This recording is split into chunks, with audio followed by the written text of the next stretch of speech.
Vous suivez la télévision Isanganiro. Bienvenue, chers téléspectateurs, à ce journal dont voici les principaux titres. Le dépassement du délai légal de garde à vue et les non-enregistrements des détenus dans les registres.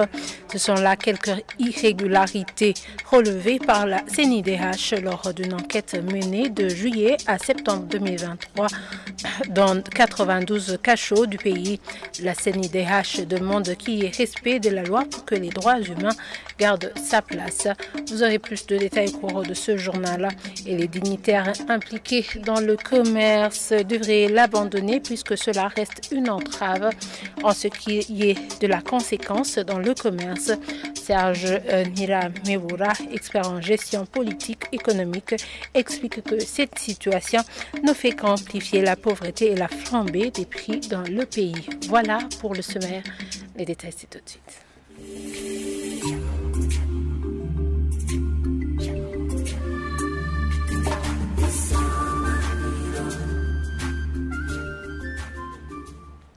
Encore une fois, bienvenue, chers téléspectateurs. L'Association burundaise des consommateurs, ABUCO, estime que la flambée des prix est aggravée par des commerçants. Pour cette association, ces derniers affichent une tendance à fixer les prix des denrées en se référant sur le taux de change appliqué sur le marché parallèle. Son président Pierre Ndouayo plaide à ce qu'il y ait reprise des mesures qui s'imposent pour que les devises restent disponibles sur le taux reconnu par la Banque centrale. Suivez.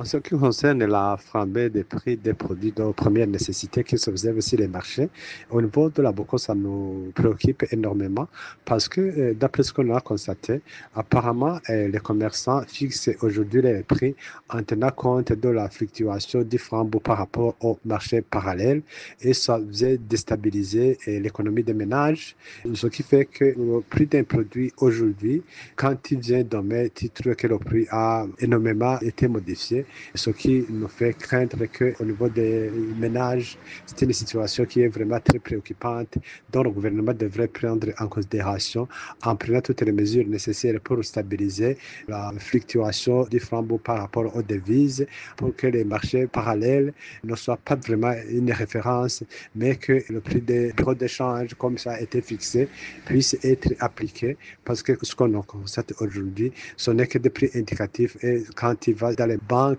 commerciales, tu ne trouves rien. Les devises ne sont disponibles qu'au niveau du marché parallèle, ce qui faisait vraiment déstabiliser l'économie des ménages. Le président de la BOCO a été contacté par la rédaction de la radio-télévision Isanganiro par téléphone et poursuivons ce journal toujours en parlant de la flambée des prix des taxes revues à la hausse en vue de compenser le déficit budgétaire constitue un des facteurs à l'origine de la flambée des prix dans le pays. Une analyse d'un expert en gestion des politiques économiques qui déplore que le budget de consommation reste toujours élevé que celui d'investissement. Serge Niramewura trouve ainsi que la nécessité serait de restreindre le budget de consommation en vue de stabiliser les prix. Suivez-le à ce propos. L'objectif de la stabilité des prix, c'est une orientation que un gouvernement peut prendre parce que ça a beaucoup d'avantages, notamment l'accroissement de l'épargne dans les banques, ce qui va accroître les liquidités et ce qui va diminuer les taux d'intérêt pour que le secteur privé puisse augmenter la production. Deuxième orientation, c'est lorsque l'État fait beaucoup de travaux d'infrastructure, d'investissement dans les routes, dans les barrages. L'État peut utiliser beaucoup d'argent. Donc, dans ce cas, les prix vont augmenter, mais avec l'espoir que lorsque la production va augmenter, que les prix vont se stabiliser à un certain moment. Troisième alternative, c'est lorsque l'État fait beaucoup de dépenses de consommation, c'est-à-dire dans le paiement des fonctionnaires, dans la vie quotidienne, dans les voyages. Dans ce cas, ce sont des prix qui montent, mais qui ne vont pas se stabiliser à un certain moment parce que c'est c'est une augmentation des prix structurelle qui ne va pas générer la production qui va finalement stopper cette augmentation de prix. C'est pourquoi les charrois de l'État, normalement, on devrait oublier ça si, par exemple, on va dans le sens de diminuer le déficit budgétaire, ce qui peut diminuer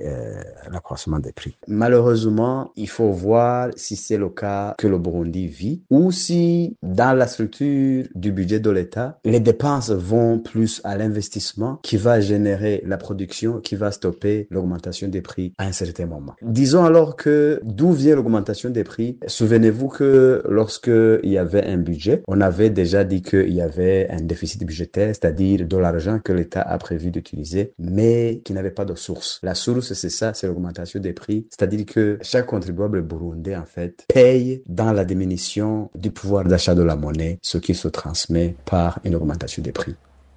Et selon toujours cet expert en gestion des politiques économiques, les dignitaires impliqués dans le commerce devraient l'abandonner puisque cela reste une entrave en ce qui est de la concurrence dans le commerce.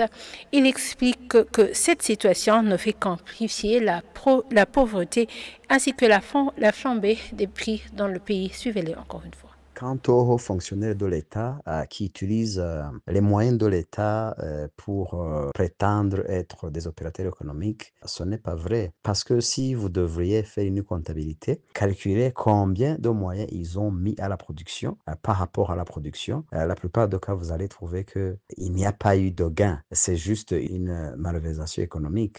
D'autres chefs administratifs vont faire une concurrence déloyale. L'absence de concurrence aussi amène une absence de productivité, ce qui ne fait qu'augmenter les prix et augmenter la pauvreté dans le pays. C'est pourquoi, en fait, il y a des opérateurs économiques qui naissent parce qu'ils ont les moyens de l'État. Et le jour où ils vont cesser d'exercer les fonctions étatiques, ils vont abandonner cette opération économique parce que cette opération économique n'était pas rentable. C'est aussi pourquoi chaque régime chez nous amène les nouveaux riches, c'est-à-dire des gens qui ne faisaient rien comme activité économique, mais comme il y a des moyens gratuits de l'État à exploiter, ces gens-là font des profits exorbitants, pas parce que l'activité économique est rentable, mais parce qu'ils utilisent les moyens qui ne sont pas les leurs, qui ne sont pas des dépenses. Donc, c'est pourquoi cette malversation économique est rentable chez ces personnes, alors qu'en réalité, l'activité n'est pas rentable. Page justice pour continuer avec ce journal. La réalité dans les cachots prouve que certains détenus sont illégalement détenus tandis que leur traitement ne respecte pas les droits humains. Selon les enquêtes de juillet et septembre 2023, plutôt 24 menées par la CNIDH dans 92 cachots des provinces Makamba, Bururi, Mwaro, Gitega et Karusi. Il a été constaté que quelques irrégularités il a été constaté quelques irrégularités dans ces cachots comme l'absence de la qualification des infractions, le dépassement du délai de garde à vue et le non-enregistrement des détenus. Pour plus d'explications, suivez cet extrait du président de la CNIDH. On vient de présenter un rapport sur les visites cachots et prisons effectuées dans les 5 provinces couvertes par le projet PNUD, qui sont Karusi, Gitega, Mwaro, Makamba et Bururi. Les irrégularités que nous avons trouvées sont généralement la détention des personnes pour des faits non infractionnels, des faits qui ne devraient pas occasionner l'emprisonnement, mais qui devraient avoir une réparation seulement. Il y a des gens qui prennent la décision de détenir les personnes qui n'en ont pas la compétence d'OPG. Il y a des gens qui dépassent le délai légal de détention préventive, mais aussi il y a la surpopulation carcérale dans certains cachots qui fait que les conditions de ces détenus prévenus ne sont pas bonnes. En ce qui est des prisons, vous savez que aussi il y a le problème de surpopulation carcérale qui fait que le nombre de détenus qui sont dans les différentes prisons dépasse de loin la capacité de chaque prison. Et on se réjouit qu'il y a eu la grâce présidentielle qui a réduit d'une façon ou d'une autre les effectifs des prisonniers, mais il reste à savoir la faisabilité, comment cela a été effectué, et on ne peut pas nous prononcer sans qu'on puisse d'abord voir le rapport qui sera produit par l'équipe qui a mis en place cette grâce présidentielle, mais aussi après nos enquêtes, parce que nous envisageons programmer des visites prisons pour nous rendre compte effectivement de combien de personnes ont été graciées et libérées effectivement. On ne recommande pas qu'on reconstruise beaucoup de prisons, mais on recommande d'abord qu'on voit la nécessité d'emprisonner les personnes, parce que si on continue à emprisonner, même demain, les chiffres vont dépasser là où ils sont aujourd'hui. Page internationale pour clôturer ce journal. Le nombre d'infections VIH en hausse dans 28 pays de l'Europe de l'Est ainsi qu'au Moyen-Orient selon le rapport publié par l'ONU SIDA le 26 novembre à l'approche de la journée mondiale de lutte contre le sida célébrée chaque année le 1er décembre. Malgré des progrès notables, l'Agence des Nations Unies a averti que le monde n'est pas encore sur la bonne voie pour éradiquer le sida en tant que menace pour la santé publique. Selon les informations tirées sur Africa News, parmi les 39,9 millions de personnes vivant avec le VIH, près de 9,3 millions n'ont pas toujours accès à un traitement viral. Images et commentaires. À l'approche de la journée mondiale de lutte contre le sida, l'ONU SIDA a publié un rapport appelant les dirigeants à intégrer les droits de l'homme dans leur stratégie de lutte contre la maladie. Malgré des progrès notables, des efforts restent à réaliser.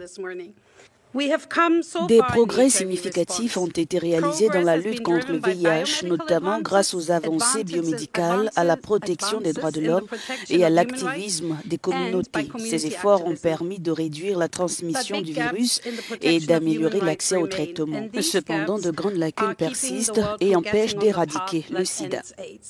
L'année dernière, 630 000 personnes sont mortes de la maladie et 1,3 million de nouvelles infections ont été signalées dans le monde. Des études ont en effet démontré que 2 injections annuelles d'une nouvelle molécule avec un nouveau mode d'action permettent de protéger presque entièrement une population de jeunes femmes particulièrement à risque d'acquisition du VIH en Afrique subsaharienne. Cette avancée est remarquable dans un domaine où aucun vaccin n'est actuellement disponible et où aucun vaccin ne semble prêt à l'être dans les 5 prochaines années. Selon l'organisation onusienne, ces nouveaux traitements pourraient représenter un tournant majeur dans la gestion du VIH, mais leur succès dépendra d'une approche basée sur les droits de l'homme. Pour l'ONU SIDA, la technologie doit être partagée de manière équitable. Et voilà, c'est ici que nous clôturons ce journal. Merci de nous avoir suivis et très bonne suite de programme sur la télévision Isanganiro.